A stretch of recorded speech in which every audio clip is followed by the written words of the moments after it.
right, here we go. He'll run it out to the 10, 15, 20, 25, 30, 35, 40, 45, 50, 45. There goes Davis. Oh, my God. Davis is going to run it all the way back. Auburn's going to win the football game. Auburn's going to win the football game. Dobbs drops back, looks, loads up, fires on for the end zone. The pass is going to be caught by Tennessee. Tennessee wins. Caught it by Tennessee. Jawan Jennings. Jennings makes the catch in the end zone on the Hail Mary. I don't believe I saw that. To the right, Bennett to tight end left. Second and goal to go from the 2. Toss sweep right for James White. Cuts it under the right arm. Cuts it upfield. Driving forward. Diving to the goal line. It's still a touchdown. And a title for the Patriots. I can't believe it. They have completed the greatest comeback in Super Bowl history. This is the Saturday 6 podcast, Thanksgiving Day weekend edition. I'm now joined by my co-host in morning, Chris Mason. How are you? Good morning, CJ. I'm doing well. I'm good. Did you have a good Thanksgiving? Oh, everything was good. I ate way too much and fell asleep at about 3 o'clock in the afternoon and woke up just in time for the football game to start, unfortunately, which I would have slept through it. Well, that's about the perfect Thanksgiving if your football game can go a little bit different. Let's get to our first game of our Saturday 6 podcast, a dandy coming up today. Ohio State at Michigan, big rivalry game here out of the Big Ten. The line here, Ohio State minus 12, over under 50 for this one. It's an interesting game, but Chris, you look right now at Michigan. This is a team that people are saying has underperformed. I look at Michigan and I'm like, no, they're performing exactly how we thought they would at the start of the season. It's a young team that doesn't have a great quarterback right now. Now, next year they've got a guy coming in that I think is going to blow the doors off of this offense, and you're going to really be impressed with him. But Chris, I'm not underwhelmed by anything Michigan has done so far. I look at them, I'm like, young team, makes a lot of young mistakes. They'll be okay in the future, but this season, they've really not been great. Yeah, no, you're exactly right. We talked about this team before the Saturday 6 started as a podcast.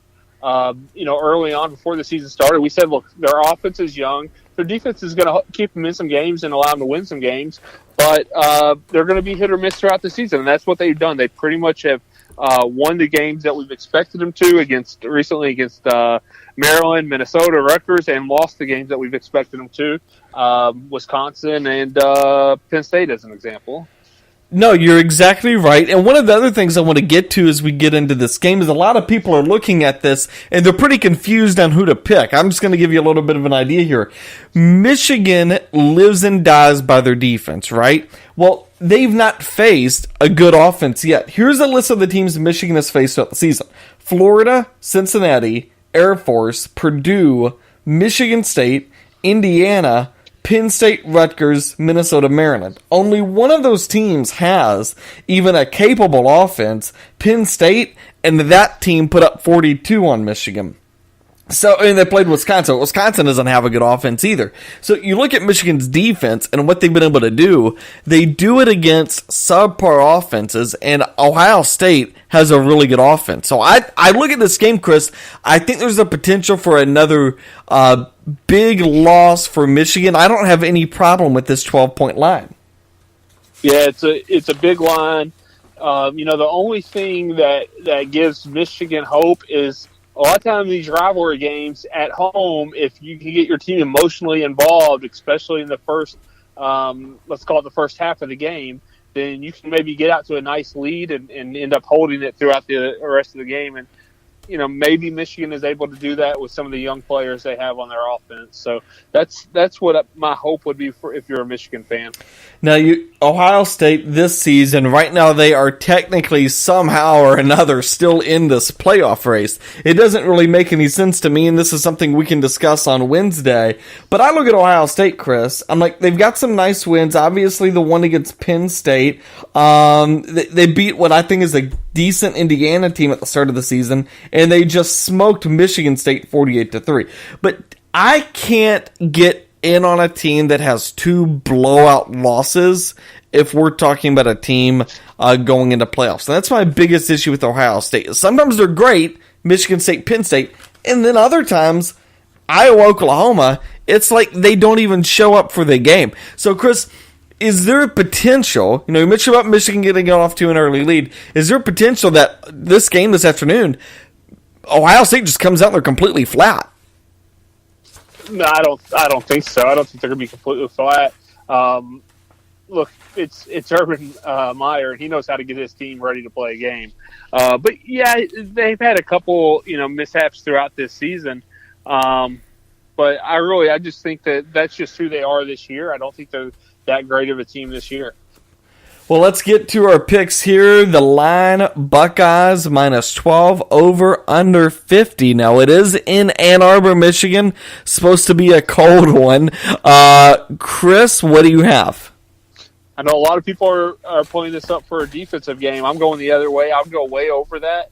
Wow. And I also have a rule, CJ, and the rule is never bet against a home underdog, especially in a rivalry game. So I'm taking Michigan to cover, but still lose by 8 points. I've got Ohio State winning this 38-30. My big thing with this Michigan team, if defense is what gets them through, they haven't played a good offense yet. And Ohio State, I think, does have a good offense. Michigan's offense in yards per play is at 5.2 yards per play in the year. That's 86th in the country. That's not great. And I don't really think, besides maybe Wisconsin or Michigan State, Michigan's really even faced a competitive defense yet. So they're not moving the ball against bad teams. I think Ohio State's going to go into this one on the road.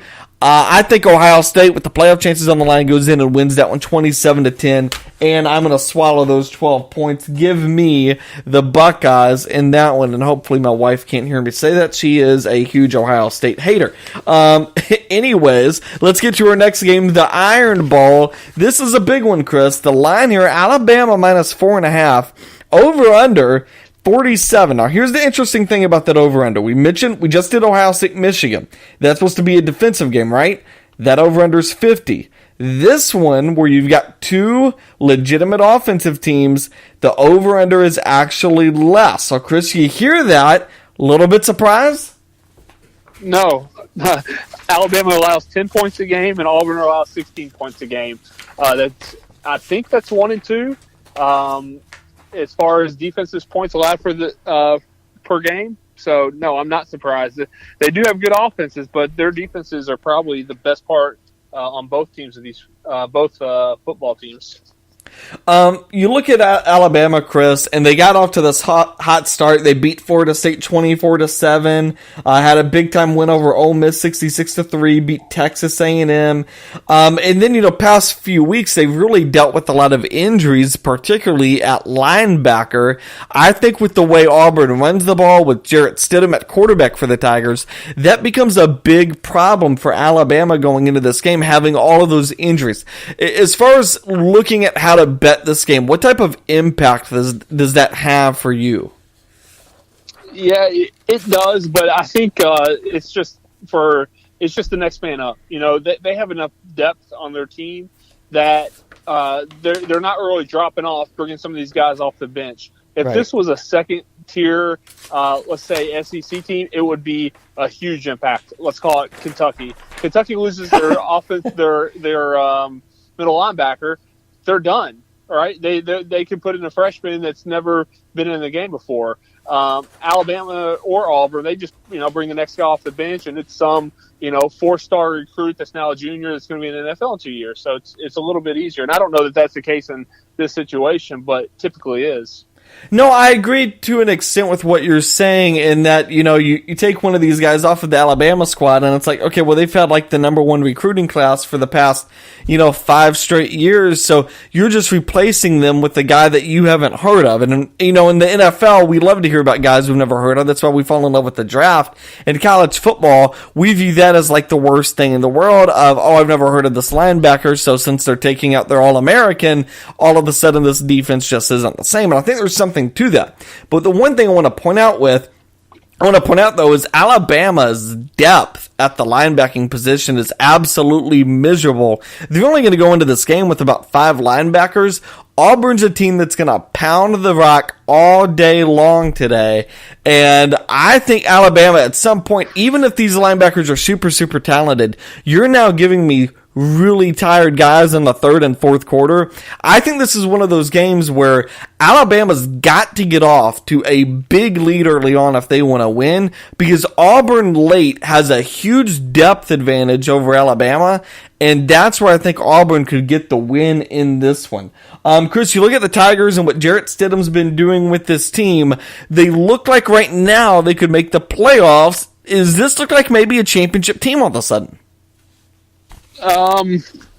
If they can win this game and make the playoffs, yeah, maybe they can win the national championship. But I don't know. I still have a lot of questions. I mean, they looked really good against Georgia, but they played LSU just a couple weeks before that and lost. And they were on the road there, but I don't see them. I don't see them winning this game Saturday, though. No, I don't think they're going to make the playoffs or win the national championship. Well, I think you look right now at Alabama, Auburn. I do like to look at common opponents in college football, not necessarily the NFL, but college football I think is a great indicator. So Alabama a couple weeks ago played Mississippi State, just won that one by 7. Auburn beat Mississippi State 49-10 when Mississippi State was at full strength. And then you look at Auburn's loss there to LSU. They did lose that one by 4, but that was a game that Auburn dominated for 85% of it. They just got a lost control there in the 4th. Alabama struggled with LSU for the entire game and just found a way to pull away near the end. The only reason Alabama won that game was because LSU just could not throw the ball or run the ball against that team. So if they're not moving the ball, they couldn't win. But I like watch that Auburn LSU game. I just thought it was more of a fluke loss than anything. Chris, let's get to our picks here. Alabama minus 4.5. It is in Auburn. I think it's a tough place to play. Over under 47. What's your pick? What's the rule, CJ? What's the rule? The rule is never bet against a home underdog in a rivalry game. There you go. So Auburn is going to cover the 4.5. I have Alabama winning 31-28.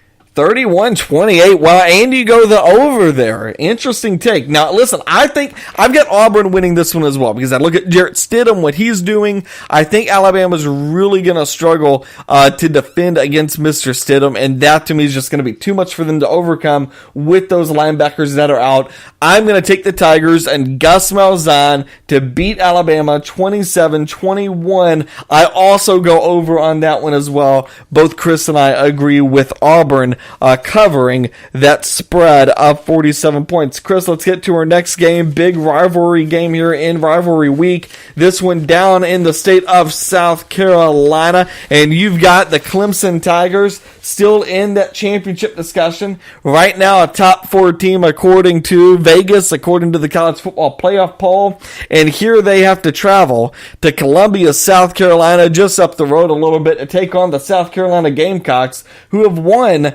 5 out of their past 6 games. Their only loss in that stretch to Georgia on the road, a game in which they were in for the most part. So, Chris, look at this Gamecock squad. They don't look bad right now. No, they look really good. Playing at Georgia and only losing that game by 14 points, which only 14 points, that sounds kind of like an oxymoron, but Georgia's been hammering people in some of their wins.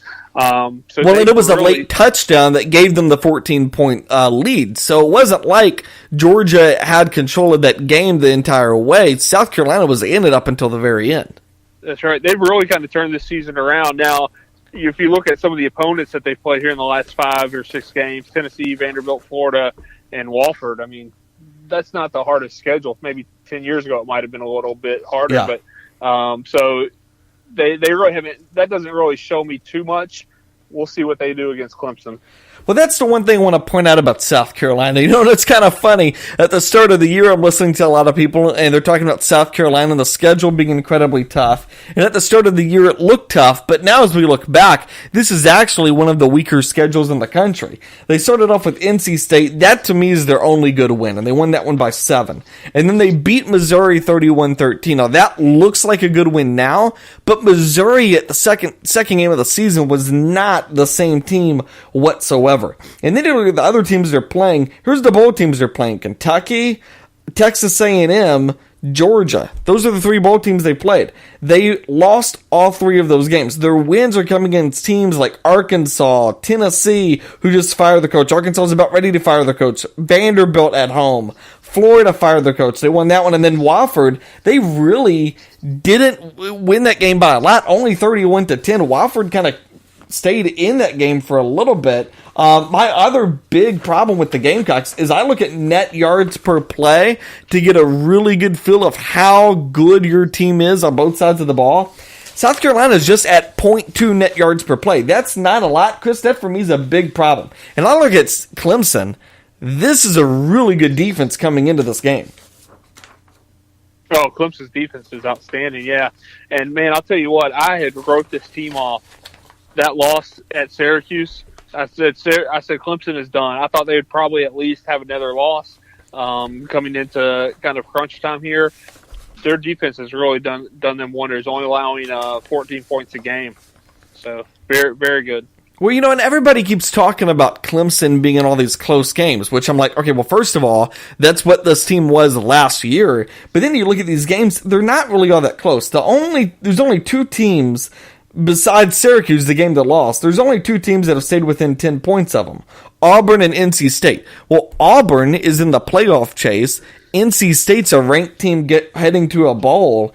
And that Florida State team, they just beat 31-14. That's a talented team they beat. So, I look at Clemson. I think it's an incredible team that's played an incredible schedule. I would have them ranked higher than where they are right now. I think this is maybe the second best team in the country. And I really like them heading into this game. Chris, I know you've got your rule, never bet against a home underdog in a rivalry game. The line here is Clemson minus 13.5. Over-under is 46.5. Do we stick with the rule on this one? Sticking with the rule. I don't think there's any way that South Carolina wins this game, but I think that just the fact that it's at home in a rivalry game will keep them in it. I have Clemson winning 34-24.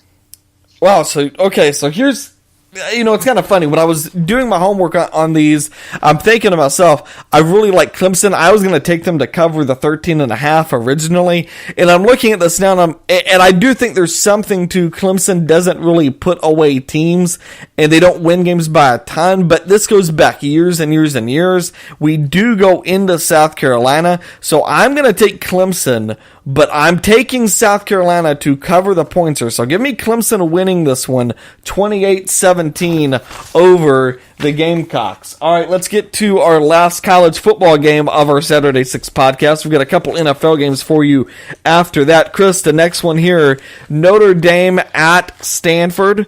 Line Irish by 2.5 and the over-under 56.5. What do you see with this Notre Dame team? Yeah, they're kind of interesting. I mean, look what they've done over the past 3 or 4 weeks. They had a close game. They blew out NC State, which had me in shock because NC State is a tough team this year. Blew out Wake, and then go to Miami and just get absolutely annihilated. I mean, they never had a chance in that game. Then they have a decent win against the Navy team, who's been hit or miss this year, but they're okay. So yeah, that was a nice little win. I don't know who this team is. I mean, 6 weeks ago I'd have told you they're a top 10 program, and then they just get crushed by Miami. So I really am not sure. Well, here's my interpretation right now of what Notre Dame is. And I don't think anybody should look at the Navy game and pay any attention to it, because Notre Dame was coming off an emotional game at Miami that was a physical game against a pro-style offense. They came home and played in a tough home environment against Navy, who runs that wishbone attack. It's very, very difficult to prep for. And you're talking about, an emotional loss like that, and just imagine like a week of work after, you've gone through a big deal and lost out on it, and you just don't want to show up. You don't want to put in the work, and now you're doing it against an especially tough team that runs just a weird offense that requires more work than usual. I don't look at the Navy game and take anything away from it. Here are the games that I look at: Georgia, Michigan State, USC, NC State, Miami. They lost 2 of those, Georgia and Miami. To me, their only bad loss was to Miami. The Georgia loss, I think, is fine. Second game of the year, home game, lost by 1 point, and Georgia was really, really good at that time. They've got 3 big wins, though: Michigan State, USC, NC State. And so I think if you take away, I think what you can do with the Miami and Georgia games is kind of eliminate them from each other. It's 1 good loss, 1 bad loss, and then take them at what they are, and it's the 3 wins against Michigan State, USC, NC State. I look at Notre Dame. They're not a playoff team, obviously, but I think this team, Chris, is a top 8 team in the country still, even with their loss to Miami. Here's the problem, CJ. Those wins that you said, I think, if I heard you right, all those wins were at home, which they have one of the best home field advantages in the country. Michigan State was on the road, and it was by 20 points. Okay. I'll stand corrected on that one. But if we look at Stanford has wins. I'm going to give you a list of these teams that they beat at home, which is where, obviously, this game's in Stanford. Right. California, Washington, Oregon, ASU, and UCLA. All wins at home. They haven't lost at home this year. So, now, other than Washington, those other teams aren't really stand out this year, but they are crushing those teams this year. So that's why I'm leaning Stanford's way. We usually look at Stanford putting in top quarterbacks into the draft every year. This Costello kid, he's good. He's not the greatest team, but, man, their running back, Love, he has been doing work this year. No, you're absolutely right. One of the things about Stanford is they are third in the country in yards per rush at 6.4. This team can flat out run the ball. And one of the things I want to get to, I love that net yards per play statistic. Notre Dame at 1.4, Stanford at 0.9. That's actually rather close, so I don't really think there's a big-time advantage in either of those regards. So one thing I don't like about Stanford is they don't pass the ball well and they don't defend the pass well. But, Chris, this game, Notre Dame is one-dimensional. They just run the ball. That's the only thing they really can do great. So I look at that. I think it kind of favors Stanford here, getting the home game. Now, here we go again. Rivalry game. Home underdog Stanford. The line is Notre Dame minus 2.5, and the over-under 56.5. Where do you lean with this one? This line shocks me. I don't even know why Stanford's underdog. I thought it would be more like Stanford minus 2.5 or 3. Yeah. I have Stanford winning 31-21. Well, listen, I'm in complete agreement with you. I just think Notre Dame's offense is too one-dimensional for this one to go on the road and beat a team like Stanford. I'm going to take Stanford to cover that 24-20 and get the win outright. Now let's move on to our NFL games and got to start moving here, Chris. Bills at the Chiefs. The line here, Kansas City, minus 10. Minus 10. Over under 46.5. Now the Chiefs are a team you said at the start of the season to keep an eye on because of Alex Smith. These past couple of games, he's thrown 3 touchdowns and 3 picks. His quarterback rating just above 70. He's not been great these past few games. Buffalo, meanwhile, can't figure out their quarterback situation. It's Tyrod Taylor, then it's Nathan Peterman. Now we're back to Tyrod Taylor. Both of these teams started out hot, but combined in their past 3 games, Kansas City, they're 1-6 combined in their past 3 games. Kansas City 1-2, Bills 0-3. Chris, both of these teams have been very bad this month in their schedule. What do you see with this one? It just looks like 2 weird teams that a few weeks ago looked really good. Yeah, I would say week 5 into this season, I would have told you both these teams are locks for the playoffs. They take Tyrod. I still don't understand taking Tyrod out and starting. Me neither. What in the heck? And then you put him back in, and he actually gives your team a chance to come back in a game that was an absolute blowout. Yeah. And so that was a a coaching blunder, in my opinion. You're right. Alex Smith didn't look good, but he's played against decent defenses against Denver, Dallas, and then the Giants. And I know the Giants aren't a great team this year, but their defense is okay. But I don't know where to go with this. I really don't. Both teams had a great start to the season, been on a downward spiral. Smith, though, he's thrown an interception, I think one in each of the past 3 games, but he has 18 touchdowns this year. Yeah. Buffalo's defense has allowed in their last 3 games 54 points, 47 points, and 34 points. So, they've been bad. if there's a time for Alex Smith to shine, it's going to be tomorrow. Oh, no, I completely agree. It's the funniest thing to, say this out loud. Vegas is giving the Chiefs 10 points. The Chiefs are 1-4 in their past 5 games. And that one win was against Denver at home. I don't ever remember Vegas giving 10 points to a team that's 1-4 in their past 5. But that just tells you, how bad the AFC is right now and how bad the Bills have been. Now, one of the things that I think is an interesting play here, Chris, is the Chiefs. People don't realize this, but playing in Kansas City is one of the hardest things to do in the NFL. And this season, the only team to beat them in Kansas City is the Steelers, a good team, and that was 19-13, a game in which Pittsburgh just could not move the ball on them. The Chiefs have beaten the Redskins at home. They beat the Eagles at home, by the way, 27-20. That's the Eagles' only loss, and then they beat the Broncos 29-19.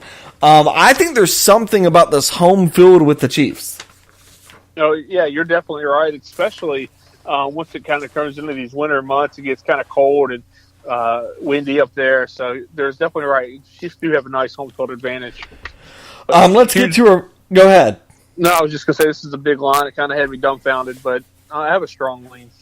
No, me neither, and I think this is one of those things where Vegas is telling you, kind of tempting you here to take Buffalo because it's such a big line, but I think Vegas knows what they're doing with this one, and I think Buffalo right now is in complete turmoil, so I'm going to take the Chiefs in this one to cover that 10-point spread and win 23-10 with the over-under there of 46.5. Chris, where do you go with this one?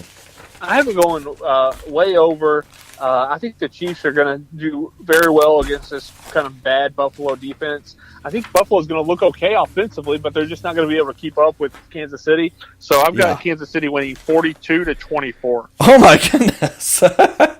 So you're picking a team that in the past 2 weeks has scored a combined 26 points to score 42 points in this one. All based on who they're playing, CJ. I mean, they were tough defenses, and now this Buffalo defense hasn't showed us anything. Well, and one thing to note, Chris, about that slump Alex Smith is going through is that those past 2 games at Dallas 2 weeks ago, or a few weeks ago, and then at the Giants last week. Now, I know the Giants aren't great, but it's the Meadowlands. The winds there are absolutely atrocious. It was a night game. That's not, I know it's the Giants, but that's just not an easy place to play.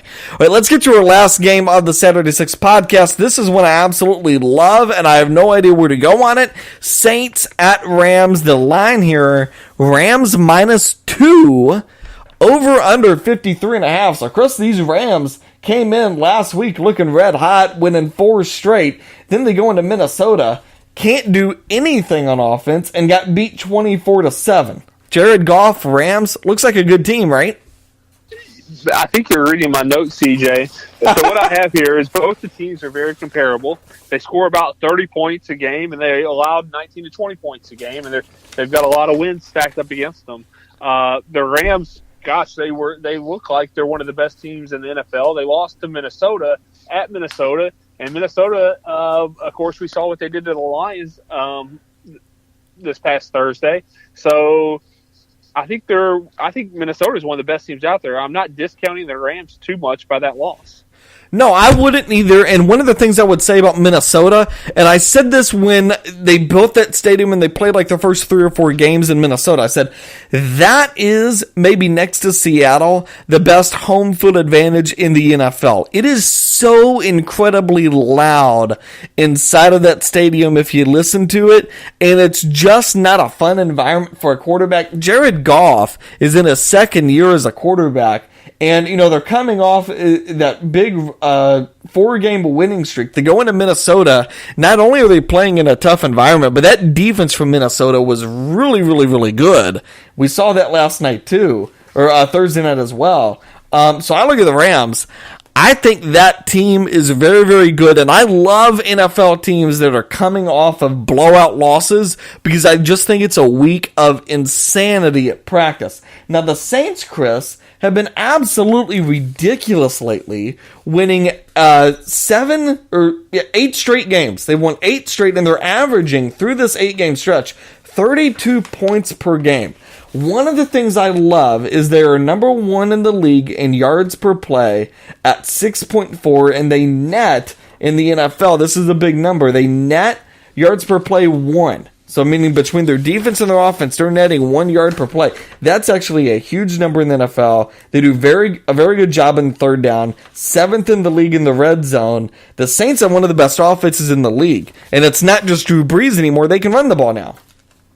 Oh, very true. The addition to Kamara on this team has done wonders for them, especially the last couple games. One of the issues I look at with the Saints is what they've done on the road. So they have one win that I would consider nice on the road this year, which is at Carolina in the third week of the season. Besides that, on the road, they have a win against Miami, Green Bay without Aaron Rodgers, and then they beat Buffalo, who we've talked enough about. So they're winning some nice games at home and beating their opponents by a lot, but they haven't really done much on the road this year, and they're playing a tough team on the road, so I think that discounts them a little bit. No, I completely agree with that. And, one of the other things here is through this 8-game stretch, really the only 2 even, or I guess 3 even potentially competitive teams are Carolina, Detroit, and Washington, 2 of which may not even make the playoffs, and 2 of which, both of the teams that may not make the playoffs, they played at home. And that Washington game, by the way, the Redskins dominated for 95% of that game, and I know Washington lost in that one, but if that game's in Washington, I don't think the Saints come back and get the win there. So I do look at the Saints, and I love what they're doing. Yards per rush, 1st in the league. Defense, 9th in the league. They're doing a lot of things really well, but they're also doing it against 8 teams that just are not very good right now. So I do have my concerns there. Now, Chris, Rams -2, over under 53.5. We get Jared Goff, home game coming off of the big loss. Where do you go with this one? Yeah, this is that game of the week. Again, there's just about one every week where I'm not going to put $1 either way on it because I can't figure it out. I have the Rams winning by 3 points, 36-33. But again, I'm keeping my money in the wallet. Yeah, no, completely agree with that one. I've got the Rams -2. I'm going to take them, swallow the points here to cover that 2-point spread. I think them coming at home out of a big loss is a big, big deal. So give me the Rams 27-21. And so I would go under that over-under 53.5. Chris, as we exit the Saturday 6 podcast, any closing thoughts? Oh, man, nothing I can think of. I'm looking forward to a big noon Kentucky rivalry game with the Cardinals coming to Lexington. Should be a nice, fun game. Well, there you go. Everybody enjoy your leftovers throughout the weekend. Lots of good college football and NFL action to carry you through Sunday, and a great weekend. We will be back, by the way, Wednesday. CJ Sweat Show will be live 7 p.m. on Facebook. You can go to facebook.com/CJ Sweat Show. You can also see a lot of our other content at cjsweatshow.com. Chris, thanks for joining me. Thank you all for listening to me. Enjoy the rest of your weekend. This is the Saturday 6 podcast.